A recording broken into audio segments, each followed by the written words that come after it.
Bienvenue dans ce nouveau podcast de cheminement intérieur. Aujourd'hui, on va parler de changer de point de vue et comme quoi rien n'est figé. Je suis Aurélien Renard, je suis coach et enseignant en programmation neurolinguistique et c'est un réel plaisir de te retrouver pour ce nouvel épisode. Comme je te le disais, aujourd'hui, on va parler de changer son point de vue. Rien n'est jamais figé, rien n'est statique. Je te dirais que tout est en mouvement. La terre tourne sans arrêt, ton cœur bat, tes poumons respirent, les saisons se succèdent.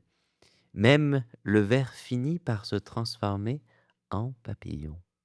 Et pourtant, quand un problème arrive, on a parfois l'impression que c'est définitif, qu'on est coincé, qu'il n'y a pas d'issue. Aujourd'hui, j'aimerais t'inviter à explorer une autre manière de voir. Parce que si tout bouge, alors ta perception peut bouger elle aussi. Et changer ta perception, c'est changer ton expérience de la réalité. La finalité n'existe pas vraiment. Souvent, on croit qu'une situation est une impasse. On se dit: «C'est fini, je n'ai plus le choix». Mais cette impression de finalité est souvent une construction mentale. Elle vient de nos peurs. Peur de l'échec, peur d'affronter une vérité inconfortable, peur du changement. En psychologie, on appelle ça le biais de statu quo. Une tendance à préférer que les choses restent comme elles sont, même si elles ne nous conviennent pas. Simplement parce que l'inconnu, en fait, nous semble plus risqué et inconfortable. C'est là que la PNL apporte un éclairage intéressant avec ces postulats. Postulats, c'est des croyances qui sont bonnes à avoir. Notamment, la carte n'est pas le territoire. La carte n'est pas le territoire, c'est un postulat qui est pilier, je dirais, de la PNL. Cette phrase, elle a été, créée, elle a été formulée par, Alfred Korzybski, c'était dans les années 1933, et puis, bah, par la suite, elle a été reprise par, les fondateurs, de la PNL. Heu, Alfred Korzybski, lui, à l'époque, donc en 1933, son rôle, c'était de faire en sorte de faire une cartographie, du territoire pour faire en sorte que les troupes, durant la Seconde Guerre mondiale, puissent aller atteindre une cible spécifique. Donc il observe les plans, il observe vraiment toutes les informations qu'il pouvait avoir, sur, sa carte, sur la cartographie qu'il avait et il crée une stratégie. Les soldats vont sur le terrain par la suite pour suivre la stratégie en question et là, ils tombent dans un grand trou, un traquenard et beaucoup de ces soldats meurent. L'idée, c'était qu'en fait, entre ce que, Alfred Korzybski avait sur sa carte versus la réalité et le territoire, bah, il y avait des différences. Il n'avait pas toutes les informations nécessaires pour savoir à quoi ça ressemblait vraiment sur le terrain. D'où est né ce postulat: «La carte n'est pas le territoire». Elle signifie que la réalité que tu perçois n'est pas nécessairement la réalité. C'est une représentation, une carte. Une carte n'est jamais le territoire réel. Elle simplifie, elle omet, elle exagère certains détails. De la même manière, ta perception du monde est filtrée par tes croyances, ton éducation, ton histoire personnelle. Une multitude de filtres qui donnent une perspective euh, qui est la tienne. Résultat, deux personnes peuvent vivre exactement la même situation, la même expérience, et en avoir une lecture totalement différente. Par exemple, 2 personnes, 2 collègues, imaginons, reçoivent une critique de leur patron.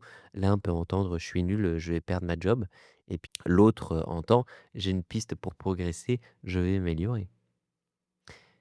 Même événement, mais 2 cartes différentes de réalité intérieure.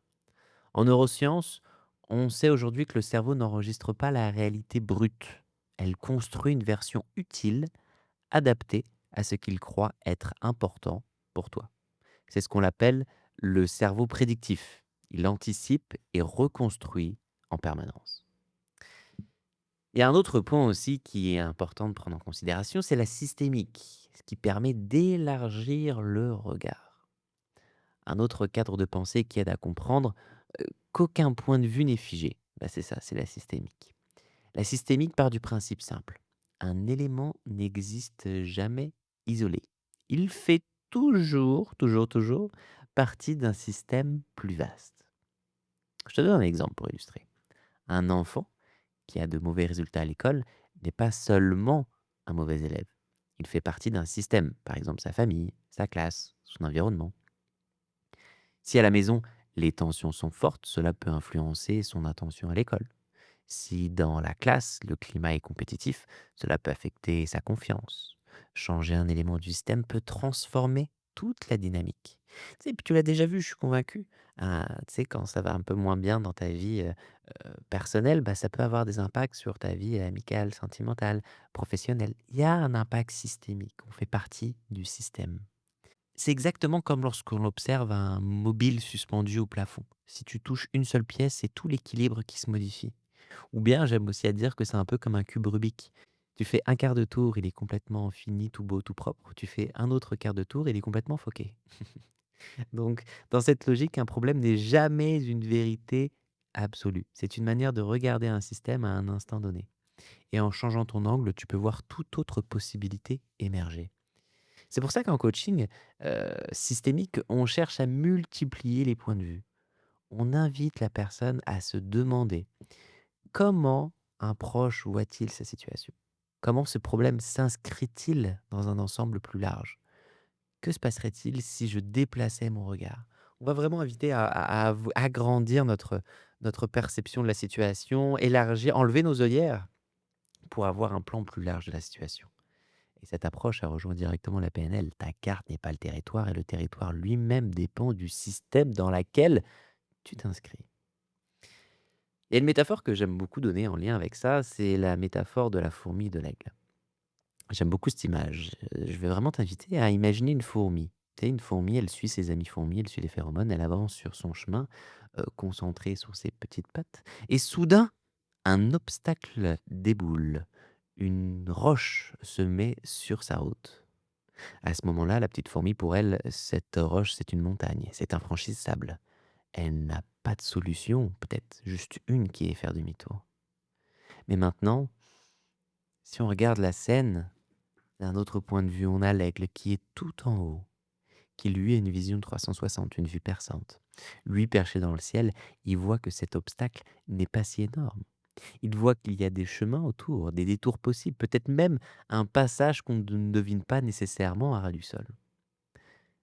Dans nos vies, on se retrouve souvent en mode fourmi, en effet tunnel, la tête dans le guidon, incapable de voir les alternatives. Et c'est seulement quand on prend du recul, quand on passe en mode aigle, qu'on réalise qu'il y a toujours d'autres options. En psychologie cognitive, on appelle cela le recul métacognitif, la capacité à réfléchir non pas seulement sur la situation, mais sur ta manière de la percevoir. Et ça, on va beaucoup le retrouver en PNL avec les différentes positions perceptuelles.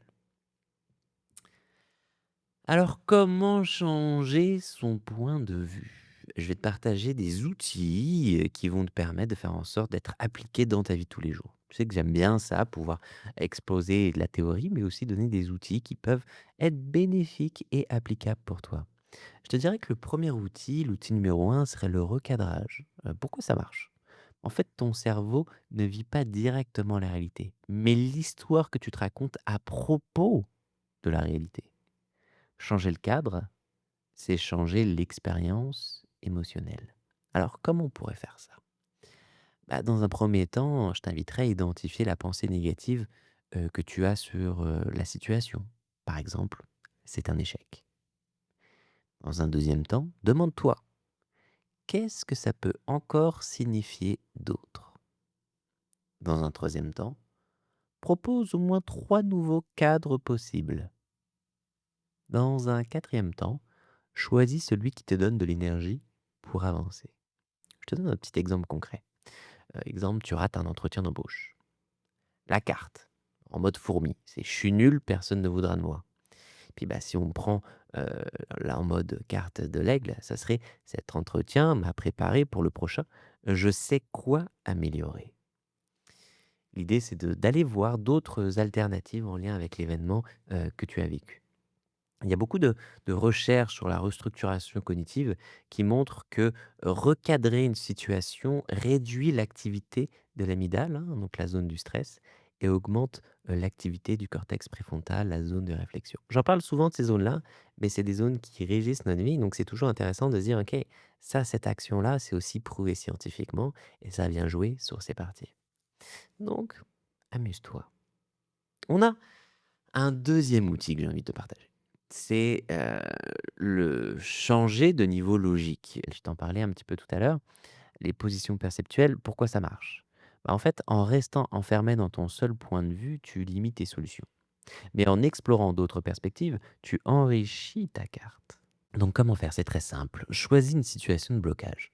Ok, une situation où tu es un peu bloqué dans ta vie en ce moment. Tu vas pouvoir te placer dans un premier temps en position 1. Là, ta position 1, c'est qui tu es. Tu es dans tes chaussures, ce que tu ressens, ce que tu penses lorsque tu es face à ce blocage-là. Tu vas pouvoir explorer un petit peu ce qu'il en est. Et dans un autre temps, tu vas pouvoir te mettre en position numéro 2. Là, tu vas te mettre dans la peau de quelqu'un d'autre. Quelle est sa vision? Alors, tu peux choisir hein, la personne que tu veux. Ça peut être un proche, un ami, une personne, un collègue, peu importe. Ou une personne même que tu ne connais pas, mais qui est inspirante pour toi. Et tu vas te mettre dans la peau de cette autre personne, dans ses chaussures. Et en étant dans la peau de l'autre, tu vas observer le problème. Et tu vas voir qu'est-ce qui peut émerger. Il y a sûrement des croyances aussi qui vont émerger en lien avec cette personne-là, cette personnalité que tu incarnes, ce qu'elle veut, ce qu'elle ressent. Donc permets-toi de jouer le rôle de l'autre. Et dans un troisième temps, tu vas pouvoir te mettre en position 3. Et la position 3, c'est une position méta.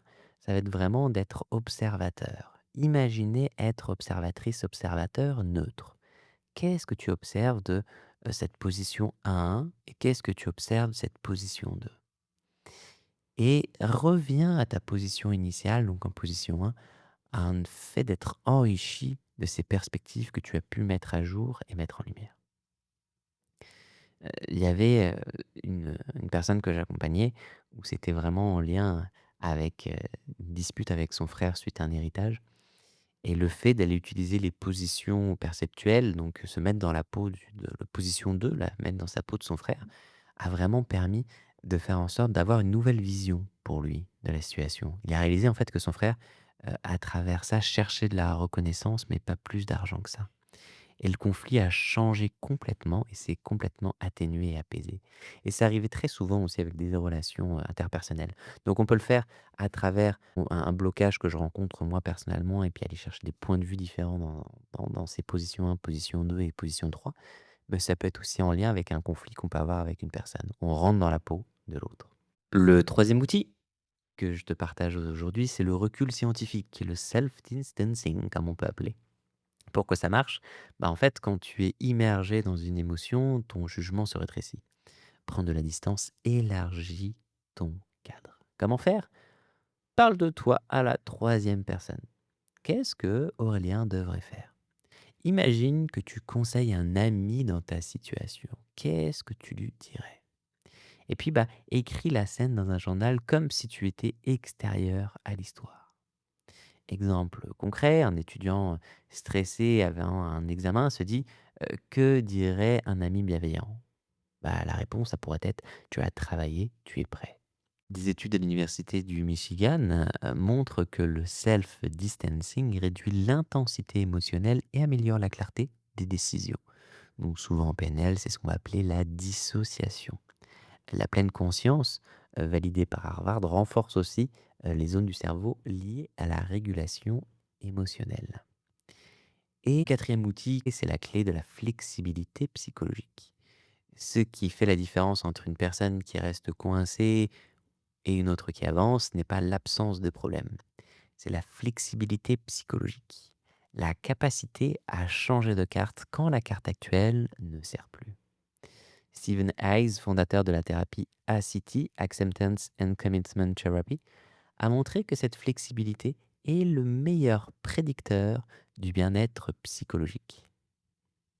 Plus tu es capable de dire OK, je vois ça d'une manière, mais je peux aussi le voir autrement, et plus tu seras dans une résilience. Conclusion. Alors souviens-toi que rien n'est figé. Ta perception n'est qu'une carte, pas le territoire, et tu as toujours la possibilité d'agrandir ta carte. La prochaine fois que Un problème te paraît insurmontable, demande-toi, suis-je en mode fourmi ou en mode aigle? Et surtout, replace la situation dans son système. Observe comment tout est lié. Parce qu'au fond, aucun problème n'est définitif. Tout est une question de point de vue et de contexte. Et ça, c'est une liberté immense. Et on se retrouve prochainement pour un nouvel épisode de Cheminement intérieur.